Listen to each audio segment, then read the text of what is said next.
राम राम मंडळी, काय म्हणते मार्केट? मार्केट आज खाली ओपन होण्याची शक्यता आहे. युएस मार्केट्स काल बऱ्यापैकी डाऊन मध्ये बंद झालेले आहेत. From 2.38% to 3.95%. म्हणजे डाऊ जोन्स असो, S&P 500 असो किंवा नॅसडॅक असो, सगळेच इंडायसेस खाली आलेले आहेत. रिझन काय आहे? मोठ्या मोठ्या या ज्या टेक कंपनीज आहेत, alphabet, Microsoft, Facebook, apple, Amazon, या सगळ्या कंपन्यांचे रिझल्ट लवकरच येणार आहेत. अल्फाबेट आणि मायक्रोसॉफ्ट ऑलरेडी काल त्यांचे रिझल्ट आलेले सुद्धा आहेत. अल्फाबेटचे जे रिझल्ट, अल्फाबेट म्हणजे गुगलचे जे रिझल्ट आहेत ते लेस दॅन एक्सपेक्टेशन्स आलेले आहेत. मायक्रोसॉफ्टने ऑलमोस्ट आपले एक्सपेक्टेशन्स बीट केलेले आहेत. सो हा नर्वसनेस मार्केटमध्ये जास्त आहे आणि म्हणूनच काल युएस मार्केट्स बऱ्यापैकी खाली पडलेले आहेत. आणि तिकडे सर्दी झाली, तिकडे शिंकले की इकडे सर्दी होणं साहजिक आहे. आणि म्हणूनच आज इंडियन मार्केट सुद्धा खाली ओपन होण्याची शक्यता आहे. बाकी ड्युरिंग द डे काय काय होतात गोष्टी त्याच्याप्रमाणे मुवमेंट राहील. पण इनिशियल जी ओपनिंग असेल ती मार्केट डाऊनच होण्याची शक्यता आहे. ब्रेंट क्रूडच्या प्राइसेस पण $105 पर बॅरल पर्यंत परत एकदा वर गेलेल्या आहेत. 102 पासून $105 पर बॅरल. सो ही जी सी सॉ बॅटल आहे, ही व्हॉलेटिलिटी चालूच राहील जोपर्यंत युक्रेन रशिया वॉर कम्प्लिटली थांबत नाही, तोपर्यंत या गोष्टी होत राहतील. युएसची 10 इयर जिसे गिल्ड जर आपण बघितली तर ती काल खाली आलेली आहे 2.74%. म्हणजे डिमांड जी आहे जिसेकची ती वाढलेली आहे आणि त्यामुळेच यील्ड्स खाली आलेल्या आहेत 10 इयर जिसेकच्या. म्हणजे सेफर हेवन्स फाइंड करण्याचा प्रयत्न इन्स्टिट्यूशनल इन्व्हेस्टर्स कडून सध्या होत आहे. इंडियाची जर 10 इयर जिसेक यील्ड आपण बघितली तर ती 7.05% वर आहे. काल ती 7.04% वर होती. म्हणजे ऑलमोस्ट त्याच लेवलवर ती 10 इयर जिसेक यील्ड राहिलेली आहे. बाकी LICचा IPO 2 मे पासून सुरू होण्याची शक्यता आहे. अँकर इन्व्हेस्टर्सला आधी अलोकेशन्स दिले जातील आणि त्याच्यानंतर जनरल पब्लिक तुम्हासाठी 4 मे पासून तो IPO ओपन होईल. 4 मे ते 9 मे असं सध्या गणित बसलेलं आहे. 902 ते 949 अशी काही ते प्राइस रेंज आहे. ह्याच्यामध्ये जर तुम्ही पॉलिसी होल्डर असताल LICचे तर तुम्हाला ₹60 डिस्काउंट मिळेल आणि रिटेल इन्व्हेस्टर आणि LICच्या स्टाफला ₹45 डिस्काउंट इथे ऑफर केला गेला आहे. 21,000 कोटी रुपयांचा हा टोटल इश्यू साईज असणार आहे. 3.5% 3.50% एवढा स्टेक गव्हर्नमेंट ह्याच्यामध्ये डायल्यूट करणार आहे. मार्केटमध्ये अशी न्यूज आहे की ग्रे मार्केट प्रीमियम जवळपास 5 ते 7% 5 to 7% आहे LICच्या शेअरसाठी. मला अजूनही हा मोठा प्रश्न आहे, जर LICची कंप्लीट होल्डिंग गव्हर्नमेंटकडे आहे 100%, तर मग मार्केटमध्ये हे अनलिस्टेड शेअर्स ज्याच्यामध्ये ग्रे मार्केट प्रीमियम कळतो हे कुठून आले, हे अजूनही सगळ्यात मोठा प्रश्न आहे. सो बघूयात. बाकी बजाज फायनान्सचे काल रिझल्ट आलेले आहेत. कन्सोलिडेटेड नेट प्रॉफिट जो आहे बजाज फायनान्सचा तो 80% ग्रोथ झालेला आहे इयर ऑन इयर. किती? 80% ग्रोथ इयर ऑन इयर. आणि इव्हन क्वार्टर ऑन क्वार्टर जर हा नंबर बघितला आपण 14% ग्रोथ झालेला आहे. कन्सोलिडेटेड नेट प्रॉफिट 2,420 कोटी रुपयांचा आहे बजाज फायनान्सचा लास्ट क्वार्टर मध्ये. आतापर्यंतचा हायएस्ट एव्हर प्रॉफिट हा दिलेला आहे. मार्जिन सुद्धा बघितले आपण, ऑपरेटिंग प्रॉफिट असो किंवा नेट प्रॉफिटचे मार्जिन्स हे सुद्धा हायएस्ट एव्हर लेवलवर गेलेले आहेत. ऑपरेशनल एफिशियन्सी म्हणजे ऑपरेशनल एक्सपेन्सेस बऱ्यापैकी कंट्रोल केलेले आहेत.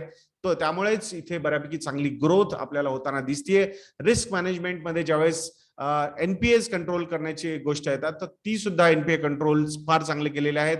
ग्रॉस NPA नंबर्स असो किंवा नेट NPA नंबर्स असो दोन्ही खाली आलेले आहेत. इव्हन प्रोव्हिजनिंग म्हणजे खराब लोन्स जे ऍडिशन्स असतात ते सुद्धा नंबर्स खाली आलेले आहेत. सो ह्या सगळ्या गोष्टी चांगल्या आहेत बजाज फायनान्स. बघूयात एक तुमच्यासाठी स्टॉक्स बद्दल बोलू काही असा एक व्हिडिओ मी बजाज फायनान्स बद्दल बनवतो एक. बाकी अडानी ग्रुप ऍडव्हान्स स्टॉक्स मध्ये आहेत. होलसिमचे बिझनेसेस बाय करण्यासाठी इंडियामधले म्हणजे Ambuja and ACC. So 3 players seriously पुढे होते असं म्हणलं जात होतं, अडानी, JSW आणि श्री सिमेंट. सो सगळ्यात पुढे पडताना अडानी ग्रुप दिसतोय असं न्यूज रिपोर्ट सांगतायत. बघूयात. अल्ट्राटेकनी प्रयत्न केला आहे, आता मिळेल न मिळेल हा येणारा काळ सांगेल. As early as next week मध्ये, नेक्स्ट आठवड्यामध्येच आपल्याला ही माहिती मिळून जाईल असं वाटतंय. बघूयात. बाकी टॉप 20 म्युच्युअल फंड जे आहेत इंडियामध्ये त्यांच्या ज्या कॅश लेवल्स आहेत त्या 4.5% होत्या मार्च 2022 मध्ये. म्हणजे ₹100 जर इक्विटी म्युच्युअल फंड्सकडे असतील तर त्यातले ₹4.5 त्यांनी कॅश मध्ये मेंटेन केले होते. त्यांना असं वाटत असेल की मार्केट पडलं तर आपण ऍव्हरेज आउट करूयात. सो ह्याच्यामध्ये सगळ्यात पुढे होता SBI mutual fund. 12.40% cash levels SBI mutual फंड्सनी मेंटेन केलेल्या होत्या मार्चमध्ये. ऍक्सिस म्युच्युअल फंड्सनी 10.20% कॅश लेवल्स मेंटेन केलेल्या होत्या आणि ICICI प्रुडेन्शियल म्युच्युअल फंड्सनी 9.40% कॅश लेवल्स मेंटेन केलेल्या होत्या मार्च 2022 मध्ये. आता डेटा समोर आलेला आहे मार्चच्या होल्डिंगचा.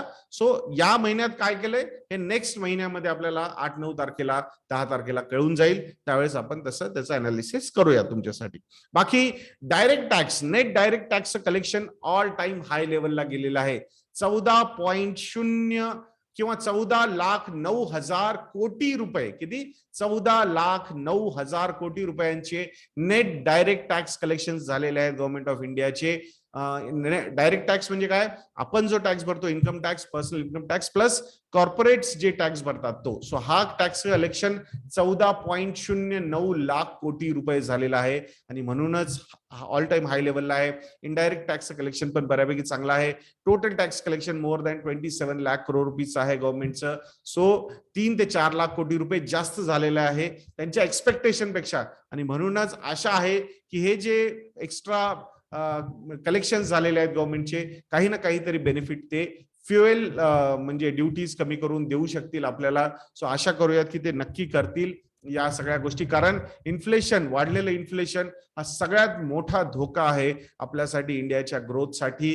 आणि रेट हाईक सुद्धा त्याच्यामुळेच होतील, कारण इन्फ्लेशन वर गेलं तर it is very difficult to control that inflation without hiking interest rate. Interest rate hike करण्याशिवाय इन्फ्लेशन कंट्रोल करता येणार नाहीये. सो बघूयात काय करते गव्हर्नमेंट. L&T इन्फोटेक आणि माइंडट्रीचे जे बोर्ड्स आहेत ते बहुतेक नेक्स्ट वीक मध्ये भेटणार आहेत आणि मर्जर बहुतेक ओके होऊन जाईल त्यांचं. काही दिवसांपूर्वी आपण ही न्यूज रिपोर्ट केली होती, पण दोन्ही कंपन्यांनी या न्यूज रिपोर्ट्सला रिजेक्ट केलं होतं. नाही, आपल्या व्हिडिओला नाही, जनरल न्यूज पेपर्स मध्ये, न्यूज आर्टिकल्स मध्ये, न्यूज बिझनेस चॅनल्स मध्ये आली होती आणि तिथून त्यांनी रिजेक्ट केली होती. तर बहुतेक आय थिंक होणार आहे, त्यांचं मर्जर होण्याचे खूप जास्त चान्सेस आहेत. बाकी पॉवर सप्लाय अक्रॉस इंडिया पीक लेवलला गेलेला आहे. 201 गिगावॉट्स इतकं युसेज झालेलं आहे मागच्या 24 तासांमध्ये. जर आपण मागच्या वर्षी बघितलं तर जुलैमध्ये हा नंबर 200 गिगावॉट क्रॉस केला होता. सो यावेळेस एप्रिलमध्येच हा नंबर क्रॉस केलेला आहे. 2 कारण आहेत त्याच्या मागचे. पहिलं कारण इकॉनॉमिक ऍक्टिव्हिटी बऱ्यापैकी नॉर्मल्सीला आलेली आहे किंवा त्याच्या मागच्या प्री कोविड लेवलच्याही वर गेलेली आहे. आणि प्लस हीट वेव्ह जी आहे अक्रॉस इंडिया ही खूप जास्त आहे आणि म्हणूनच पॉवरची डिमांड, इलेक्ट्रिसिटीची डिमांड खूप जास्त इथे होताना दिसतेय. सो ग्लोबल वॉर्मिंग याच्यामुळे हे हीट वेव्ह येत आहेत. सो हीट वेव्हला म्हणजे ऍटलिस्ट तुम्हाला बेनिफिट म्हणजे थोडं त्याच्यामध्ये रिलीफ मिळवायचं असेल तर AC हे एअर कंडिशनिंग हे एक फार मोठं सोल्युशन आहे. आणि म्हणूनच वाढत्या हीट वेव्ह आणि हीट म्हणजे ग्लोबल वॉर्मिंग वगैरे म्हणा, तो AC मार्केटची अर्निंग व्हिजिबिलिटी लॉंग टर्म आहे आणि ग्रोथ पोटेन्शियल पण खूप जास्त आहे.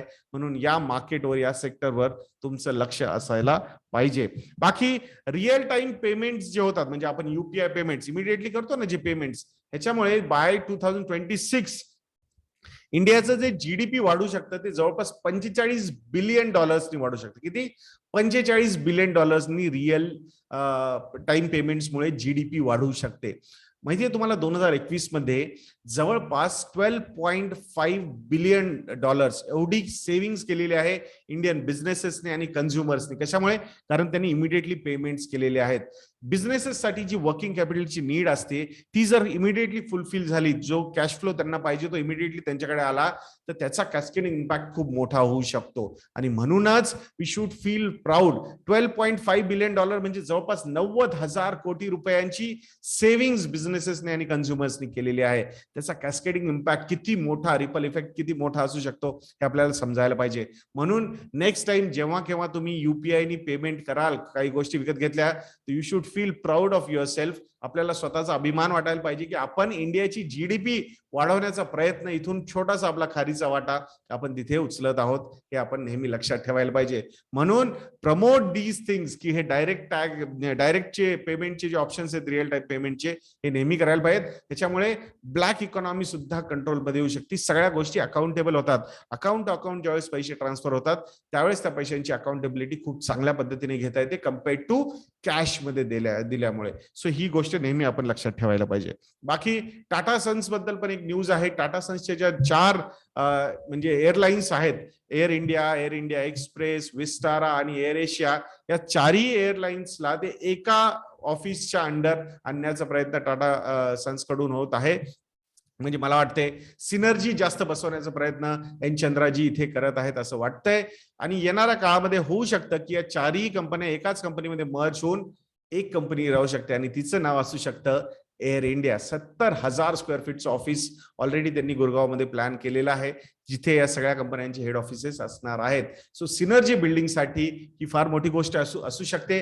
टाटा सन्स मध्ये सुद्धा सगळ्या कंपन्यांना एकत्र आणून अंडर वन रूफ ज्यावेळेस त्यांनी सिनर्जीज डेव्हलप केल्या मिस्टर एन चंद्राजींनी मागच्या 4-5 वर्षांमध्ये काय काय चमत्कार टाटा ग्रुपनी केलेले आहेत हे आपल्या सगळ्यांना माहित आहे. आणि म्हणूनच ही सुद्धा एक पॉझिटिव्ह न्यूज आहे for Tata group of companies. बघूयात, लिस्टेड नाही अजून, होऊ शकतं की येणाऱ्या काळामध्ये एअर इंडिया लिस्ट पण होऊ शकेल. आशा करतो मित्रांनो की तुम्हाला हा नवीन इनिशिएटिव्ह खूप छान आवडत असेल.